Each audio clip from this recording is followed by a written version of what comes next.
Welcome to Unlock Science. So today I welcome you to the first lecture of chapter vectors. जैसे कि हमने आपसे promise किया था कि we will bring you the topic kinematics and it will have certain topics under it. सब topics कहूँगा मैं इसको, जैसे कि आपका वेक्टर्स है, मोशन 1 डायमेंशन है, 2 डायमेंशन है, प्रोजेक्टाइल मोशन है और यूनिफॉर्म सर्कुलर मोशन है. तो इस काइनेमैटिक्स का जो पहला सब मॉड्यूल है दैट इज योर वेक्टर्स. आप जैसे वो बोर्ड पे लिखा हुआ देख सकते हैं कि we will start with chapter vectors. अब वेक्टर क्या होता है, व्हाट इज वेक्टर, ये एक मेन सवाल है कि वेक्टर आखिर क्या चीज होती है. मैं आपको एक बहुत सिंपल एग्जांपल देता हूं, इसको समझिएगा, इसको अपने दिमाग में सोचने की कोशिश कीजिएगा. जैसे मैंने बोला कि a car is going with a speed of 5 metres per second. मैंने यहाँ पे क्या बोला कि एक कार है जिसकी स्पीड 5 मीटर्स पर सेकेंड है. अब अगर मैं आपसे पूछूं कि आपके दिमाग में क्या पिक्चर बनी, तो आप क्या कहोगे कि हाँ सर, एक कार है जिसकी स्पीड 5 मीटर पर सेकेंड है और वो कहीं जा रही है. अब इस कहीं का कोई स्पेसिफिकेशन क्यों नहीं, क्योंकि मैंने मेंशन नहीं किया है कि वो कार ईस्ट में जा रही है, कि वेस्ट में जा रही है, कि नॉर्थ जा रही है, साउथ जा रही है, कहाँ पे जा रही है. नेक्स्ट स्टेटमेंट बोलता हूँ, अ कार, वही कार है, a car is moving with speed of 5 metres per second in the east direction. तो क्या होगा, हम सबके दिमाग में एक पिक्चर क्या बनेगी कि हाँ एक कार है जो ईस्ट में जा रही है, इसकी स्पीड 5 मीटर पर सेकेंड है. तो आपके इस स्टेटमेंट में दो चीजें थी. एक था कार की स्पीड दैट इज 5 मीटर पर सेकेंड और वो कहां जा रही है, ईस्ट में जा रही है. तो इसमें देखो यहां पे आपके पास दो चीजें हैं, 5 मीटर्स पर सेकेंड और ईस्ट. तो ये दोनों क्या चीज थी, जो आपका 5 मीटर पर सेकेंड था, इसको हम कहते हैं मैग्नीट्यूड, और जो ईस्ट था that was your direction. Hence collectively we can say that any physical quantity which have both magnitude and direction, लिख लीजिएगा, any physical quantity which have both magnitude and direction are known as what? Are known as vectors. और जिन physical quantity के पास सिर्फ magnitude होता है उनको हम क्या कहते हैं, स्केलर्स. तो मैं फिर से बोल देता हूं, परिभाषा जो है इसकी डेफिनेशन है, एग्जाम में लिखने को आती है. Physical quantities which have only magnitude are known as scalars, लिख लीजिएगा. And which have both magnitude and direction are known as vectors. Example की बात करें, जैसे हमने मास है, मास हर डायरेक्शन में बराबर होगा, चाहे मैं ईस्ट खड़ा हूं, वेस्ट खड़ा हूं, नॉर्थ खड़ा हूं, मेरा मास जो इतना है उतना ही रहेगा, मेरा मास वो चेंज नहीं होगा. बट जैसे वेट है, वेट एक वेक्टर क्वांटिटी होती है. क्यों होती है वो आगे हम डिस्कस करेंगे. अभी हम इस चैप्टर में पढ़ेंगे, क्या पढ़ेंगे, डिस्प्लेसमेंट है, स्पीड है, पोजीशन है, एक्सेलरेशन है, वेलोसिटी है. तो इसको हम पढ़ेंगे. इसमें कुछ वेक्टर्स हैं, कुछ आपके स्केलर्स हैं आपकी. तो ये तो मैं पहले बात होगी कि वेक्टर क्या होता है. क्या होता है, एक ऐसी फिजिकल क्वांटिटी जिनके पास मैग्नीट्यूड भी होगा प्लस उनके पास डायरेक्शन भी होगा. तो ये तो बात हुई वेक्टर क्या होते हैं. ये अगली बात हम करेंगे, how to represent a vector. तो हम यहां पे एक सिंपल एग्जांपल लेते हैं. सपोज ये मेरा घर है और यहां मेरा दोस्त रहता है. मैं अपने घर से निकला और कुछ अपने, ये मेरा घर है, ये मेरे दोस्त का घर है, मैं इसके यहां से कुछ ऐसे चलते चलते मैं ऐसे गया मैं. तो this was the path along which I went to my friend's place. तो डिस्टेंस क्या होगा? Distance is the actual path which a body travels. तो ये मेरा, अगर मैं इस पाथ की लेंथ को निकाल लूं, सपोज फॉर से 4 किलोमीटर है, तो मेरा डिस्टेंस क्या होगा? 4 किलोमीटर होगा। डिस्प्लेसमेंट क्या होता है? Shortest distance between the initial point and the final point. Initial क्या था? मेरा घर था। फाइनल क्या था? मेरे दोस्त का घर था। कैसे निकालते डिस्प्लेसमेंट? इनिशियल पॉइंट लीजिए और फाइनल पॉइंट लीजिए, उनको एक सीधी लाइन से जोड़ दीजिए। तो आप देख सकते हैं कि H से F एक रेड डॉटेड लाइन है, दैट इज योर डिस्प्लेसमेंट। तो डिस्प्लेसमेंट एक वेक्टर क्वांटिटी है। नाउ हम यहां पे क्या कर रहे हैं? How to represent a vector. कैसे लिखते हैं? ध्यान दीजिएगा। टू रिप्रेजेंट अ वेक्टर हम क्या करते हैं? सबसे पहले उस वेक्टर का लिखते हैं इनिशियल पॉइंट, जैसे यहां पे H था, and final point is F, and we place an arrow head over that vector. तो ये वेक्टर का रिप्रेजेंटेशन होता है। आप चाहो तो इस वेक्टर का नाम दे दो। मैंने बोल दिया कि ये वेक्टर A है। ये तो वेक्टर का तरीका क्या है? Initial point, final point, and you place an arrow head over it. उसका मतलब क्या है कि हम H से F जा रहे हैं। मान लीजिए काम उल्टा होता कि मान लो अगर रास्ता अगर मेरा ये होता, रेड एरो होता, तो उस केस में डिस्प्लेसमेंट क्या होता? उस केस में डिस्प्लेसमेंट फिर ये बन जाता। तब क्या वेक्टर लिखते? तब हम FH लिखते हैं, क्योंकि फिर हम F से H जा रहे हैं, क्योंकि F बन जाता इनिशियल, H बन जाता फाइनल। तो इसीलिए जब वेक्टर लिखेंगे हम बहुत ध्यान से अपने इनिशियल पॉइंट को और फाइनल पॉइंट को मार्क करेंगे। तो ये तो बात हो गई वेक्टर को रिप्रेजेंट करने की। अब इसी में अगर मैं लिख दूं मॉड ऑफ HF, तो क्या इसका पर्पस है? आप ऊपर देखिए, vector must have magnitude. So mathematically जब हम किसी भी वेक्टर के ऊपर मॉडुलस साइन लगाते हैं तो हमें उस वेक्टर का मैग्नीट्यूड मिल जाता है, मतलब हमें उस वेक्टर की लेंथ मिल जाती है। So magnitude of vector means the length of that given vector. और डायरेक्शन जैसे निकालते हैं, डायरेक्शन कैसे निकालते हैं, अभी हम आगे बढ़ते हैं टाइप्स ऑफ वेक्टर में, वहां पे हम डिस्कस करेंगे हाउ टू फाइंड डायरेक्शन। तो ये तो बहुत बेसिक सी बात होगी कि वेक्टर क्या होता है और वेक्टर कैसे लिखा जाता है। अब आइए हम लोग आगे बढ़ते हैं एंड लेट्स टॉक अबाउट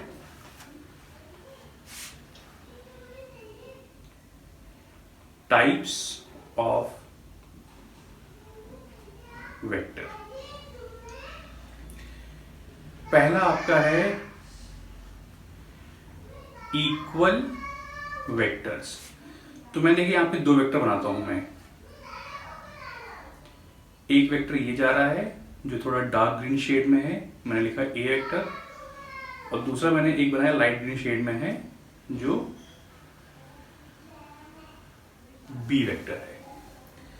मैंने यहां पे लिखा, मैंने ये लिखा, मैंने कुछ ये लिखा ए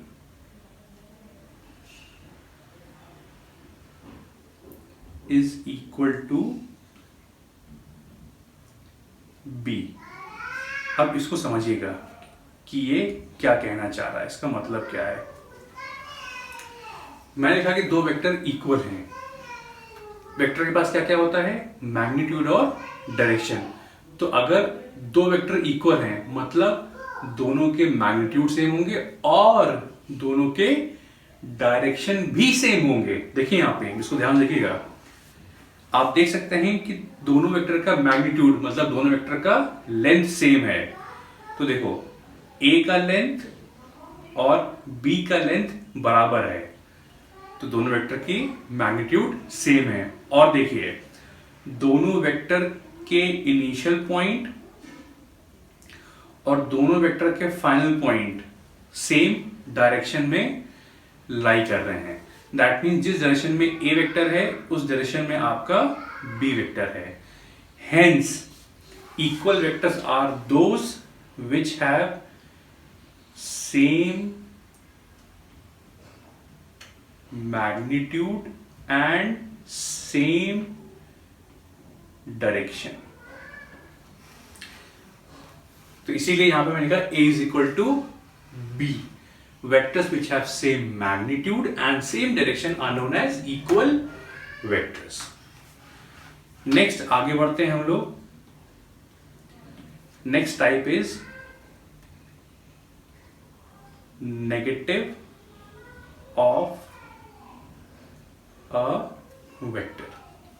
क्या इसका मतलब हुआ? सपोज मैंने यहां पे एक वेक्टर ए बनाया, अब मुझे इसका नेगेटिव बनाना है, तो मुझे उसी वेक्टर का ही नेगेटिव बनाना है। तो सपोज इस वेक्टर की लेंथ कुछ 5 मीटर है, मतलब जो इस वेक्टर का नेगेटिव होगा इसी का तो बनाना है, तो उसकी लेंथ भी 5 होगी, लेकिन ये इस वेक्टर का नेगेटिव होगा। नेगेटिव मतलब ऑपोजिट होगा। ऑपोजिट कैसे बनाओगे? इसी वेक्टर को अगर मैं 180 डिग्री फ्लिप कर दूं तो ये क्या बन जाएगा? माइनस ए बन जाएगा। तो initial point remain the same but the final points are 180 degree apart from each other, जबकि दोनों वेक्टर्स का मैग्नीट्यूड सेम ही रहेगा। So in negative of a vector what happens? You simply flip the initial vector by 180 degree. तो अगर ऐसे है तो ये वेक्टर ये जा रहा है, ये ए वेक्टर है, इसको यहां पकड़ोगे और 180 डिग्री इसको फ्लिप कर दोगे। तो देखो लेंथ तो भाई बना रहेगा, बस वो डायरेक्शन चेंज कर लेगा। मान लो अगर ये ईस्ट में है तो इसका नेगेटिव क्या होगा? वेस्ट। नॉर्थ में है, नेगेटिव क्या होगा? South. This is called negative of a vector. Next moving ahead with other types. तो तीसरा आपका टाइप है को इनिशियल वेक्टर्स। तो आइए इसको देखते हैं। सपोज एक वेक्टर ए ये जा रहा है और दूसरा वेक्टर बी ये जा रहा है। तो थोड़ा सा शेड ढक कर दें। दूसरा वेक्टर बी आपका ये जा रहा है। को इनिशियल, यहां पर देखिए वर्ड समझिए, को सेम, इनिशियल मतलब स्टार्टिंग पॉइंट। सो को इनिशियल वेक्टर क्या है? ऐसे vector which have same starting और इनिशियल पॉइंट। यहां पे देखिए दोनों वेक्टर्स के स्टार्टिंग पॉइंट सेम है। So vectors which have same starting or same initial point are known as co-initial vectors। और सबसे मेन चीज जब हम आगे पढ़ेंगे कि एंगल बिटवीन वेक्टर्स वो क्या होता है, ये जो एंगल फॉर्म हुआ ये this is called angle between vector. तो जब भी हम सवाल सॉल्व करेंगे, जब भी कहता है find angle between two vectors, please do make sure कि दोनों वेक्टर्स आपके कोइनिशियल हैं कि नहीं हैं। उनको कोइनिशियल करने के बाद ही आप क्या करोगे, उनको के बीच का एंगल आप जो आएगा that is called angle between vectors. Fourth आपका है को टर्मिनस वेक्टर। ये क्या है? ऐसे vector which have same final और end point। मतलब अगर हम उन्हीं दो ऊपर के वेक्टर को देखें तो A वेक्टर ये जा रहा है मेरा और B वेक्टर मेरा कुछ ये जा रहा है मेरा।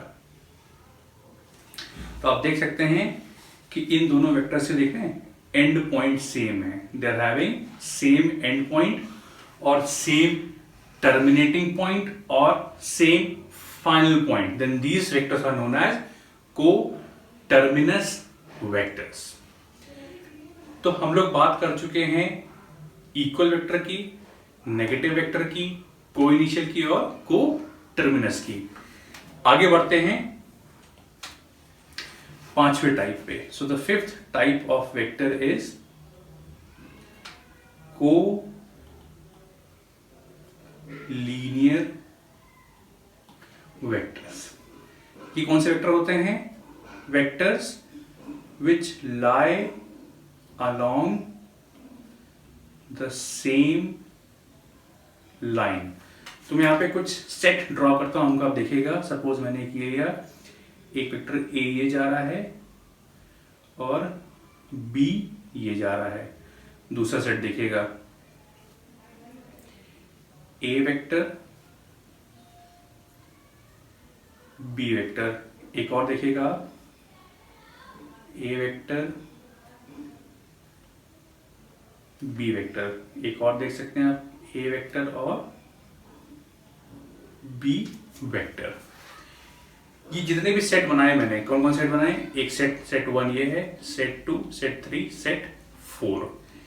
ये चारों को लीनियर क्यों हैं? बिकॉज ये चारों केसेस जो हैं ए और बी वेक्टर, हर केस में they are lying along the same line. या तो लाइन सेम है, देख रहे हैं यहां पे, या तो लाइन सेम है या दोनों पैरेलल या एंटी पैरेलल हैं। So collinear vectors are those which are either parallel to each other,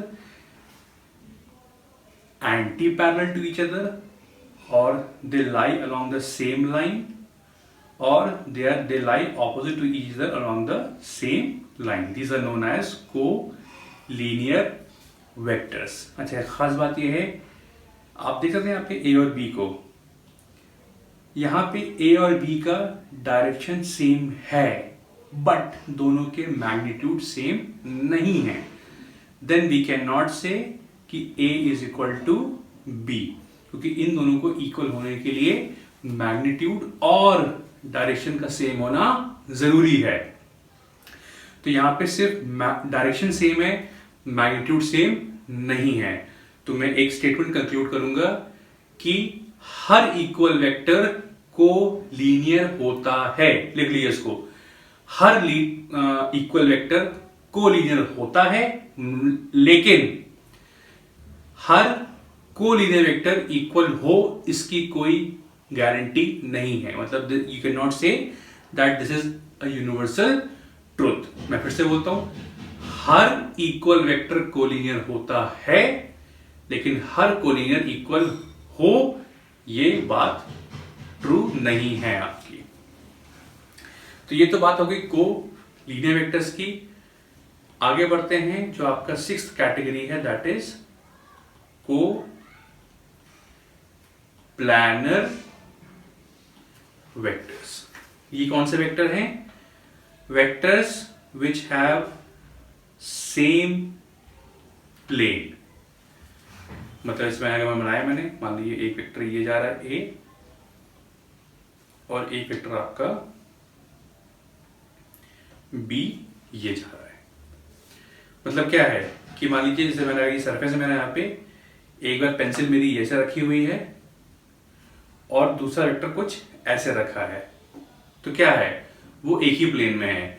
मतलब ऐसा ना हो कि एक वेक्टर मेरा ये जा रहा है और अगर दूसरा वेक्टर ऐसे बाहर निकल रहा है, तब ये वेक्टर और जो ये बाहर निकल रहा है बी वेक्टर, ये को प्लानर नहीं है, क्योंकि ए वेक्टर इस प्लेन में है, बी वेक्टर इस प्लेन में आ गया, दोनों के प्लेन चेंज हो गए। बट हाँ, अगर ए ये जा रहा है और बी ये जा रहा है, then you can say A and B are co-planar vector. So vectors which have same plane are known as co-planar vectors. फिर कुछ बढ़ते हैं आगे। Seventh and the most important is unit vectors. जैसे कि मैंने लेक्चर जब शुरू किया था, मैंने क्या कहा था, वेक्टर एक ऐसी चीज है जिसके पास मैग्नीट्यूड भी होगा और डायरेक्शन भी होगा।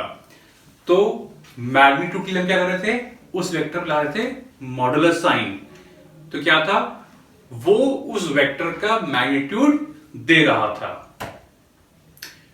डायरेक्शन कैसे आएगा, डायरेक्शन ये भाई साहब देंगे आपके, ये जो भाई साहब लिखे यहां पे यूनिट वेक्टर्स, ये आपको डायरेक्शन डिनोट करेंगे। तो अपनी कॉपी में लिख लीजिए, unit vectors are those which are use to denote direction of a vector.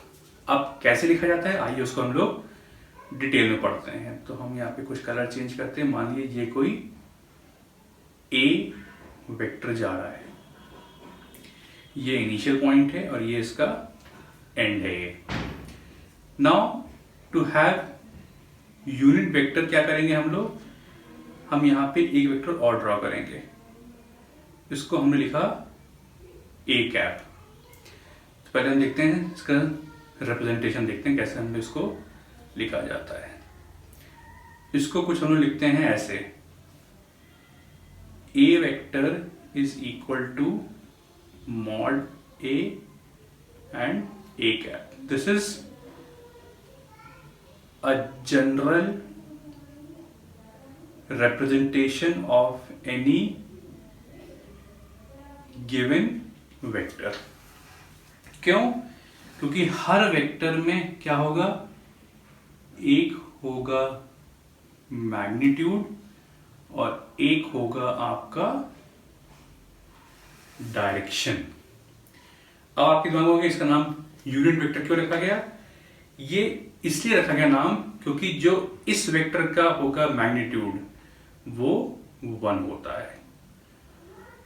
So the purpose of having unit vectors is only to denote the direction of any given vector while it has its magnitude of unity or 1 only। तो इसका purpose क्या है, सिर्फ और सिर्फ direction को denote करना है और कुछ करना नहीं होता है।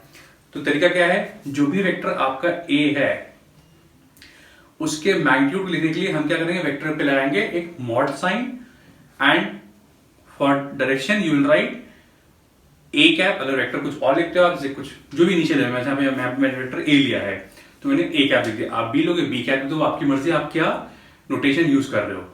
तो जिस वेक्टर के ऊपर एक रूफ बनी होती है, रूफ, कुछ किताबों में इसको रूफ वेक्टर भी कहा जाता है, रूफ, ए रूफ जैसे लिखा ना यहाँ पे ए, कहीं पढ़ते हैं ए कैप, कहीं पढ़ते हैं ए रूफ। तो दोनों एक ही चीज है।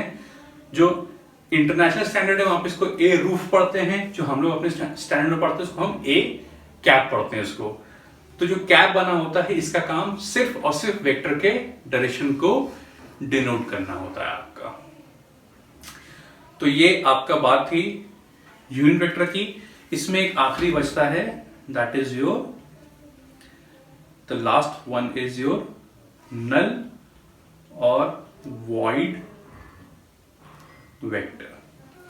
ये एक ऐसे वेक्टर, मान लो वेक्टर ए है, इसके नल होने का मतलब क्या है, अगर ये नल वेक्टर है मतलब जो इसका मॉडुलस है वो 0 है आपका। अब इसका काम कहां होता है वो हम पढ़ेंगे, न्यूटन्स लॉज ऑफ मोशन पढ़ेंगे कि हम वहां पे इसका एप्लीकेशन पढ़ेंगे कि ये जब इसका मैग्नीट्यूड 0 है तो इसको क्यों पढ़ें, जरूरी है पढ़ना, इसका काम है। जैसे हम आगे बढ़ेंगे, when we go into Newton's laws of motion, वहां पे मैं आपको इस वेक्टर की इंपॉर्टेंस को समझाऊंगा आपको मैं। So friends, I hope we were very much clear with the concept of vectors and हमने पूरी मतलब जितना हमसे हो पाए हमने आपको डिलीवर किया है कि वेक्टर क्या होता है, वेक्टर क्यों जरूरी है, क्यों पढ़ा जाता है, फिर वेक्टर कैसे रिप्रेजेंट करते हैं, उसके टाइप्स क्या हैं, हमने उसको डिटेल में डिस्कस किया आपसे। सो आई होप कि आपको ये लेक्चर पसंद आया होगा, समझ में आया होगा। तो आप हमको प्लीज डू लाइक अस, हमारे वीडियोस को, हमारे चैनल को आप शेयर करें अपने दोस्तों के बीच में। And if you have any views, anything which you want to share with us, you can write down your comments in the below comment section. Rest अगर आप नए जुड़ रहे हैं हमको सब्सक्राइब करें। बाकी ये जो हमारा कोर्स चल रहा है टारगेट 21 लेक्चर्स, तो आपके फ्री मेंबर्स के लिए भी अवेलेबल हैं और जो प्रीमियम मेंबर हमसे जुड़े हैं उनके लिए भी अवेलेबल हैं। जी हाँ, इसमें हम प्रीमियम मेंबरशिप भी आपको दे रहे हैं। It is only of 399 per year. इसमें हम आपको बहुत सारी फैसिलिटीज दे रहे हैं जो प्रैक्टिस से आपके रिलेटेड है। क्वेश्चन है, टेस्ट पेपर्स हैं, टेस्ट सोल्यूशंस हैं, वीडियो सोल्यूशंस हैं, एनसीईआरटी का डिस्कशन है, उस पर डिटेल्ड सोल्यूशंस उसके ऊपर। तो अगर आपको वो if you want to avail those services, you can please do go and fill the enrollment form given below in the description box, and to get the details you will be notified by our email. So friends, आप इस video को पढ़ते रहिएगा, इसको समझिए। बाकी in the next lecture we will come up with vector algebra, जहाँ पे हम एडिशन, सब्ट्रैक्शन और मल्टीप्लिकेशन को डिस्कस करेंगे। So till then, keep studying, stay focused on your IIT JEE and NEET. Until then, thank you very much.